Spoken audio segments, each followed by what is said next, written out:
Hello दोस्तों, आप सब कैसे हैं। जैसे हमने पिछले टॉपिक में बात की थी आरबीआई और आरबीआई विषय में हमने चर्चा की थी, जैसे कि repo rate, reverse repo rate और एमसीएलआर, ईबीएलआर, इन सब विषयों में हम विस्तार से चर्चा किए थे और हमने आरबीआई का इतिहास भी बताया था। आज हम जिस टॉपिक पर चर्चा करने वाले हैं उस टॉपिक का नाम है एनपीए। एनपीए एनपीए जो है, क्या नाम है इसका, नॉन परफॉर्मिंग एसेट्स, ये गैर निष्पादनकारी परिसंपत्ति। गैर निष्पादनकारी परिसंपत्ति ऐसी परिसंपत्ति होती है जो परफॉर्मेंस न करे। यानी क्या होता है, जैसे अगर आप बैंक से लोन लेने जाते हैं और लोन लेने के बाद अगर आप लोन चुकाते नहीं हैं, ना उसका किस्त ना ब्याज, तो क्या होता है, बैंक जो है आपके लोन की राशि को क्या करता है, अलग एक लोन अकाउंट होता है उसमें चढ़ा देता है, जिसे बोलते हैं हम एनपीए की श्रेणी में रखते हैं। जैसे कि गाँव में आप सब ने देखा भी होगा कि लोग जाते हैं लोन लेने, जैसे कोई किसान व्यक्ति हो गया, जब वह लोन लेने जाता है किसान व्यक्ति, तो उसके पास जैसे कि उसका खेत का कागज़ और तरह तरह के प्रॉपर्टी रखवा लेते हैं। तो रखवाने के बाद उस प्रॉपर्टी को उसके बेस पे ही लोन दी जाती है। तो जो लोन अमाउंट होता है प्रॉपर्टी के मूल्य का 80% 90% दिया जाता है, या बैंकों के ऊपर निर्भर करता है, जैसे बैंक सरकारी है कि प्राइवेट है। तो हम पहले ही जानेंगे एनपीए क्या है। क्या है क्या है देखिए, अगर हम क्या है बात करें कि एनपीए क्या है, नॉन परफॉर्मिंग एसेट्स, गैर निष्पादनकारी परिसंपत्ति, ऐसा एसेट्स,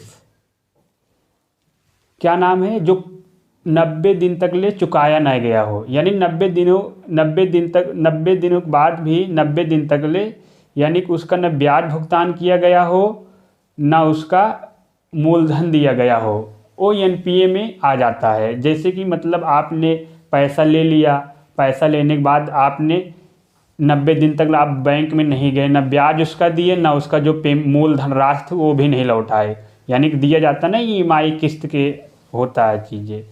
तो ये सब क्या आ जाता है, एनपीए है, जिसमें आप 90 दिनों तक ले, क्या है एनपीए, यानी कि एक ऐसा एसेट्स जो 90 दिनों तक ले, उस 90 दिनों तक उसका कोई वो दिया ना जाए, यानी कि न किस्त न पेमेंट। तो ऐसे को हम बोलते हैं कि क्या है, एनपीए है। तो क्या होता है, आप गाँवों में जाके देखेंगे कि गाँवों में आप जैसे कि आप छोटे किसान को देखेंगे, जो छोटे किसान होते हैं वह लोन नहीं चुका पाते हैं। कारण क्या होता है, कारण यह होता है कि वह बैंकों से लोन लिए, लोन लेने के बाद अब फसल अच्छी नहीं हुई, फसल इसलिए नहीं अच्छी हो गई, सूखा पड़ा, बाढ़ आ गई, मान लीजिए चक्रवात आ गया, इन सब सारी समस्याओं के कारण उसकी फसल नष्ट हो गई। तो फसल नष्ट हो गई, अब किसान ने जो लोन लिया चुका नहीं पाया, तो वो भी एनपीए श्रेणी में आ जाता है। लेकिन जो किसान के लिए है एनपीए, उसमें बताइए एनपीए यानी देय तिथि, यानी मूलधन और ब्याज चुकाने की तिथि से दो दो सीजन के फसल, यानी 2 सीजन के फसलों तक अगर किसान नहीं चुकाता है तो आ जाता है, वो भी एनपीए की श्रेणी में आ जाता है। जैसे कि आज जो हमारा है लगभग 5.5 लाख करोड़ के ऊपर हमारा एनपीए पड़ा हुआ है, क्योंकि बड़े बड़े जो कारोबारी होते हैं वो बैंक से लोन ले लेते हैं, लोन लेने के बाद चुकाते नहीं हैं।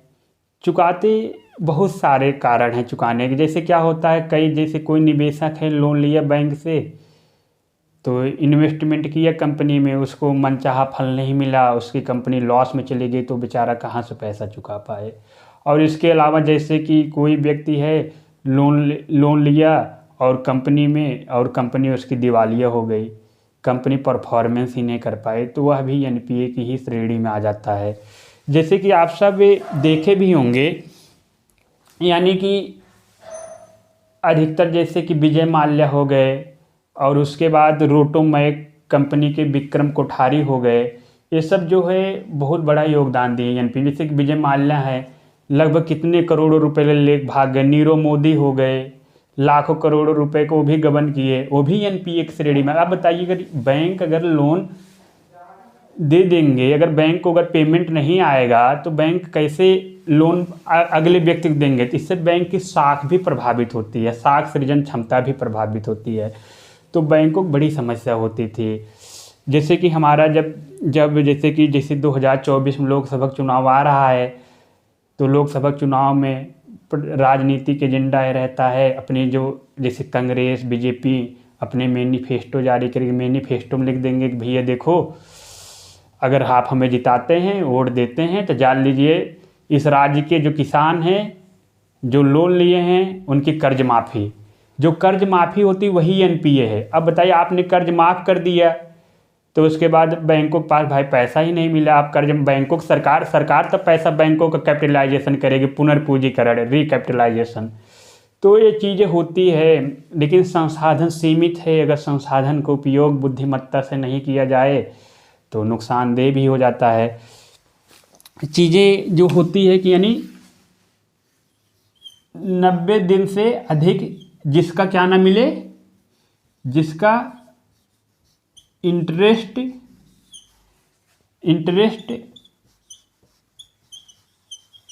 और प्लस मूलधन ना चुकाया जाए।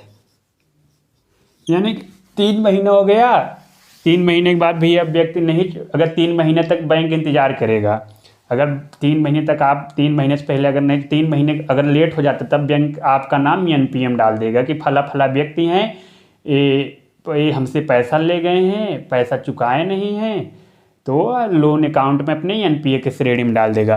तो बैंकों को बड़ी समस्या होती थी। तो बैंकों को समस्या होती थी, इसके निदान के लिए क्या किया जाए।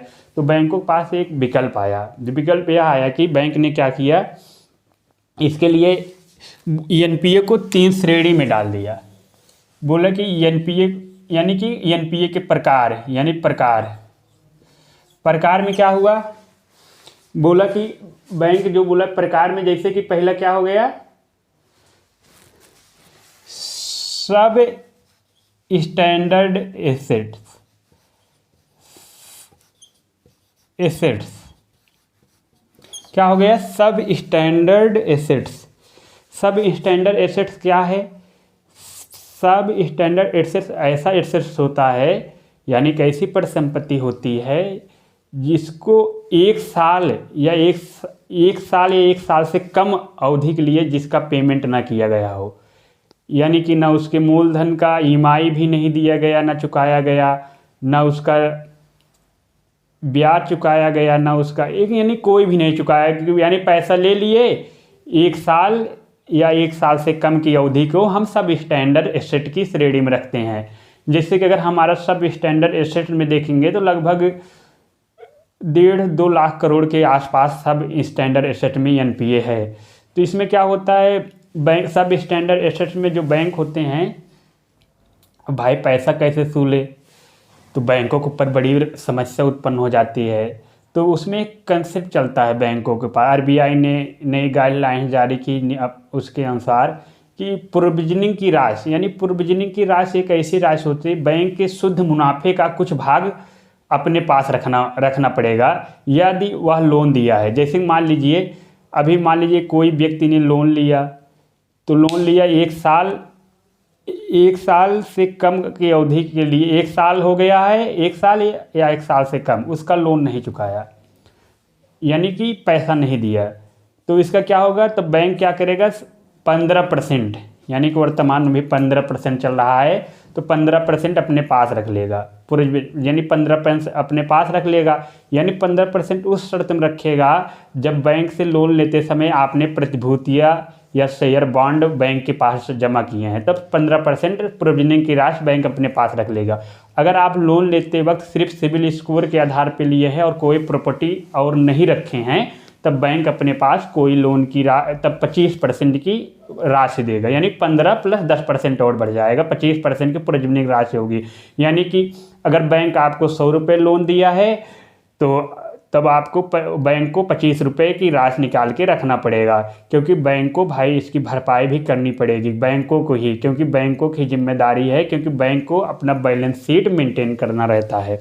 उसके बाद हमारा एक एसेट्स आ जाता है सब स्टैंडर्ड एसेट्स। उसके बाद हमारा एक एसेट्स आता है, उसका नाम है क्या, डाउटफुल एसेट्स।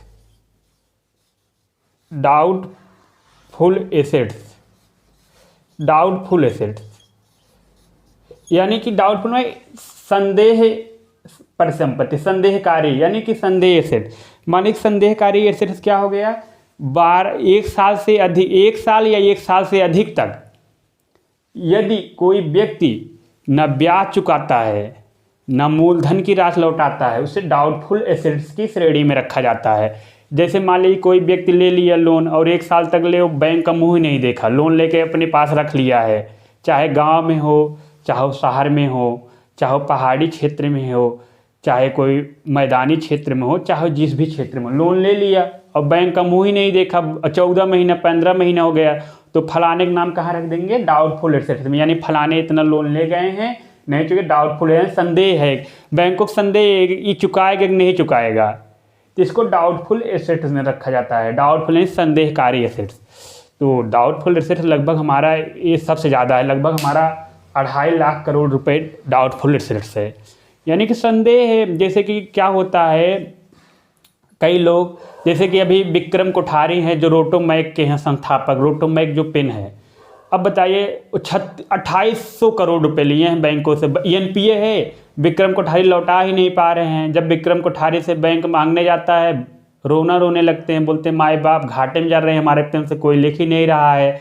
अब बच्चे स्मार्ट पेन और तरह तरह की कंपनियां आ गई हैं, उसके पेन का यूज कर रही हैं, उन पेनों की हमारी पिछड़ गई हैं, तो चीज़ें ये भी समस्या है। तो अब क्या ही किया जाए। अब ऐसा भी नहीं है कि जो कंपनी है यानी कि जो बैंक है इनके विक्रम कोठारी यानी रोटोमैक की कंपनी के कि कोई जो उसके सिक्योरिटी है उसको बेच करके धन उगाही कर ले, उतना उसके पास तो उतना है ही नहीं कि जितना उसकी संपत्ति के मूल्य में हो। बैंकों के पास क्या पड़ता है, अब प्रोविजनिंग की राशि, यानी कि अगर 1 साल या 1 साल से अधिक हो गया तो बैंकों के पास 25% या 3 साल से अधिक हो गया है 40% प्रोविजनिंग की राशि रखना पड़ता है बैंक को। जैसे मान लीजिए विक्रम कोठारी ने 1,000 रुपये लिया है, तो 1,000 का 400 रुपये जो है बैंकों को अपने पास रखना पड़ेगा। 3 साल तक विक्रम कोठारी लौटाते नहीं हैं लोन, तब इसे डाउटफुल एसेट्स बोलते हैं, संदेह एसेट्स है, यानी कि पैसा मिलेगा कि नहीं मिलेगा, कि इसमें कोई चांस नहीं है, मिल जाए ठीक है, ना मिले तो कोई बात नहीं, बैंक क्या ही कर सकता है। तो एक एसेट्स और होता है जिसे हम बोलते हैं नंबर 3, उसका नाम है लॉस एसेट्स। लॉस एसेट्स यानी लॉस एसेट्स ये हो गया कि बैंकों को अब हानि उठाना ही पड़ेगा, यानी कि बैंक के मान लिए कि ये व्यक्ति अब लोन देंगे ही नहीं, तो बैंक क्या करेगा, ब्याज उनका राइट ऑफ कर देगा, उनका जो लोन अकाउंट है बंद कर देगा, बैंक अपना घाटा सहेगा। इसके लिए 100% प्रोविजनिंग राशि रखेगा अपने मुनाफे का, यानी 100% पूरा। अब जैसे क्या करेगा, कोई व्यक्ति लॉस एसेट इसमें करते हैं, जैसे मान लीजिए कोई व्यक्ति ने 1,000 रुपये का लोन लिया और दिया ही नहीं, 3 साल से अधिक हो गया, 4 साल 5 साल, बैंक क्या करेगा, देखेगा छोटा अमाउंट है तो बैंक जो है अपने शुद्ध मुनाफे का, जितना शुद्ध मुनाफा उसका 100% जो है पूरा पैसा 1,000 रुपये अपनी तरफ से दे देगा, भैया चलो हम लग रहे तुम्हारा काट दो, इनका नाम यानी लॉस एसेट्स में राइट ऑफ कर दो, यानी बंद कर दो लोन का अकाउंट इनका, तो राइट ऑफ होता है लॉस एसेट्स। तो इसमें भी लगभग है, लेकिन इसमें बैंक कम रखे जाते हैं। जैसे कि मान लीजिए कोई व्यक्ति है 1,000 रुपये 10,000 लाख रुपए तक लोन लिया है, तो बैंकों के पास यही विकल्प बचता है कि अगर लोन नहीं दे रहा है तो खामा क्या तकलीफ उठाए, क्योंकि अगर उससे हम लोन वसूलने का प्रयास करेंगे, मशीनरी तंत्र इतना बड़ा है तो लाख रुपए वसूलने में लाख रुपए ज़्यादा लग जाएगा, इसलिए बैंक राइट ऑफ की ओर मूव कर जाते हैं, यानी कि लॉस एसेट्स हो जाता है, यानी कि लॉस हो गई, हानि, यानी अब इसका एक बैंक को तय हो गया भैया हमें 1 रुपये नहीं मिलेगा। बैंक ने क्या किया, लोन अकाउंट में फलाने का नाम काट दिया, बोला चलो अब फलाने के नहीं मिलेगा, फलाने का नाम नहीं है, लोन चुका, यानी कि लोन वो चुका चुके हैं, तो ये चीज़ें होती है लॉस एसेट्स में। फिर उसके बाद एक कंसेप्ट और आता है कि tune balance sheet. Tune balance sheet, balance sheet, tune balance sheet क्या होता है?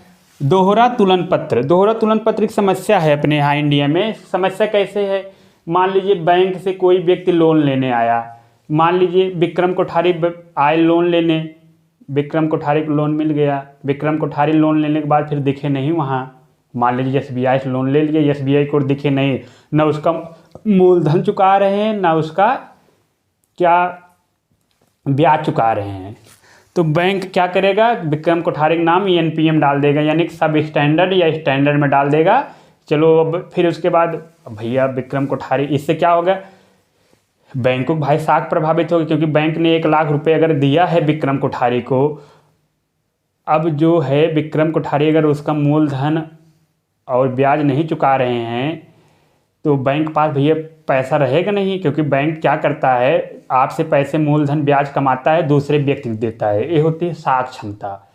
तो उसका साख क्षमता प्रभावित होगी, बैंक भी डाले उसका भी, यानी कि जो लोन अकाउंट रहेगा तो भी प्रभावित होगा बैलेंस करने में। उधर विक्रम कोठारी इसलिए नहीं चुका रहे हैं क्योंकि उनका पेन कोई खरीद नहीं रहा है, कहाँ से भरपाई करे? वो पैसा लिए थे रोटोमैक बनाने के लिए पेन में, सोचे कि और बढ़िया मशीन ले आएंगे, पेन और अच्छा बनाएंगे और पेन जो है और स्पीड से चले और उसकी स्याही थोड़ा और ज़्यादा चले, तो इन सब को दे सके। लेकिन मार्केट में उसके कंपटीटर कोई और पेन कंपनी आ गए, रोटोमैक को पीट दी और रोटोमैक पेन से कोई लिख नहीं रहा है, तो विक्रम कोठारी की समस्या है। यानी ऐसा नहीं है, विक्रम कोठारी की भी समस्या है, इधर बैंकों की समस्या, उनकी भी बैलेंस शीट गड़बड़ हो रही है, इनकी भी बैलेंस शीट गड़बड़ हो रही है। इसको बोलते हैं ट्यून बैलेंस शीट, यानी दोहरे तुलन पत्र की समस्या। यानी ऐसा नहीं है, अपने भारत में बहुत सारी कंपनियां हैं, जैसे कि आप देखेंगे कि कोई एक कंपनी, जैसे कि अब वेदांता कंपनी देख लेंगे, और जैसे कि कोई एक और है लॉजिस्टिक में निवेश करती है वो कंपनी है, उसमें निवेश करते हैं लोग, यानी कि वो सब घाटे में ही जाते हैं कंपनियां। और बैंक इधर है, बैंक कैसे चलता है? बैंक हमेशा चलता है, क्योंकि अगर हम बैंक को पैसा देंगे मूलधन, बैंक हमसे लाभ थोड़ा कमाएगा और जो हम मूलधन चुकाएंगे राशि को बैंक कुछ दूसरे व्यक्ति के हाथ में सौंपेगा, तो ऐसे एक प्रक्रिया, चक्री प्रक्रिया बन जाती है, तो चीज़ें चलती रहती है। तो बैंक ये सब कार्य करता रहता है। जैसे कि ट्यून बैलेंस शीट की जो प्रॉब्लम है वो, जैसे कि क्या होता है, इसको सुधार करने के लिए जो हमारे बैंक वो रहते हैं, सरकार होती है, बैंकों को रिकैपिटलाइजेशन करती है। रिकैपिटलाइजेशन कब करेगी? जैसे कि जब ये चुनाव आएगा, विधानसभा चुनाव आता है राज्य में, जैसे मान लीजिए अब चुनाव रहेगा जैसे तमिलनाडु या कर्नाटक में, तो क्या करेंगे? मोदी जी जाके बोल देंगे, भाइयों बहनों, अगर मेरी सरकार कर्नाटक में बनती है, जो किसानों ने 1 लाख करोड़ रुपए का कर्जा लिया है बैंकों से, वो कर्जा माफ। किसान भैया खुश हो गए, किसान बोले चलो मोदी को वोट दे देते हैं यार, कम से कम कर्जा माफ़ हो जाएगा हमारा।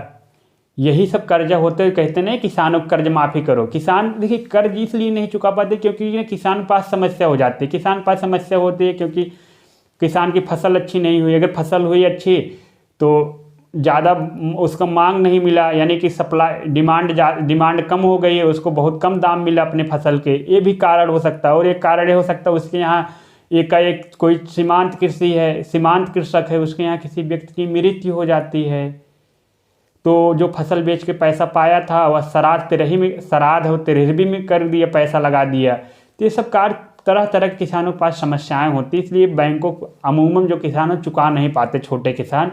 और बड़े किसान ऐसे किसान हो जो जानबूझ के नहीं चुकाते हैं, क्योंकि इसलिए नहीं चुकाते, वो नए सरकार बनने का इंतज़ार करते हैं, कहते हैं कि नई सरकार आएगी हमारी लोन माफ़ कर देगी, क्योंकि उनको पता है कर्नाटक में चुनाव रहेगा। कर्नाटक में जो बड़े किसान हैं जिनके पास है 50 बीघा के 100 बीघा, वो लोन लिए हैं लाखों 10 लाख रुपए का, जब आएंगे मोदी बोलेंगे किसानों का कर्जा माफ़, इनका भी कर्जा माफ़, ये इंतजार में रहते हैं। तो कई किसान जो थे जो चुनाव का आने लगता है तो और लोन लेने लगते हैं, क्योंकि उनको पता है किसी न किसी पार्टी के मैनिफेस्टो में ये जरूर लिखा जाएगा किसानों की कर्ज माफ़ हो जाएगी।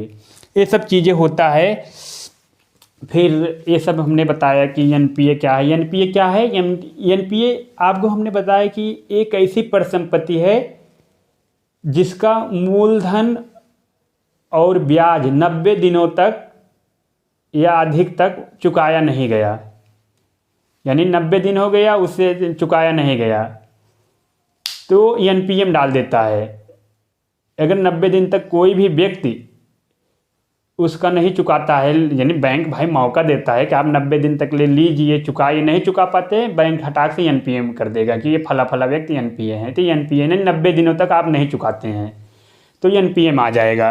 और फिर सब स्टैंडर्ड एसेट में हमने ये भी चीज़ें बताई कि यानी कि 1 वर्ष से कम या 1 वर्ष तक अगर आप नहीं चुकाते हैं ब्याज और मूलधन तो सब स्टैंडर्ड एसेट से। डाउटफुल एसेट में हमने बताया कि 1 वर्ष या उससे अधिक समय तक आप नहीं चुकाते हैं लोन की राशि, सब स्टैंडर्ड डाउटफुल एसेट से। लॉस एसेट में बैंक मान लिया कि फला व्यक्ति पैसा चुकाएगी नहीं, कि यानी पैसा चुकाएंगे नहीं, तो इसलिए लॉस एसेट में आ जाता है कि इसका कुछ मिलना जुलना है, इसको बैंक राइट ऑफ कर देता है।